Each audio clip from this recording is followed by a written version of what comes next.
I blew my boiler up tonight. I only reached 4 bar before the end blew off.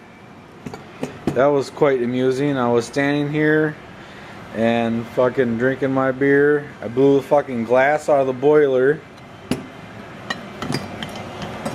And it sucked the fucking end in on the goddamn end cap. And it's still a little bit warm. Blew the end completely off of it.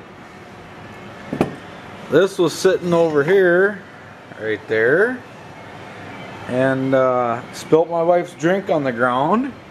Blew the crescent wrench on the ground. Blew the fucking steam condenser on the fucking ground. It was pretty awesome. There's water all over my workbench. But hey, here's something cool to look at. A goddamn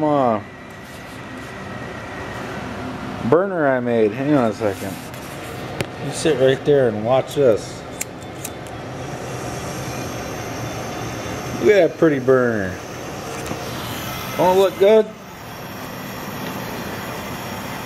I had it at 60 psi, which was what, 4 bar, and she let loose.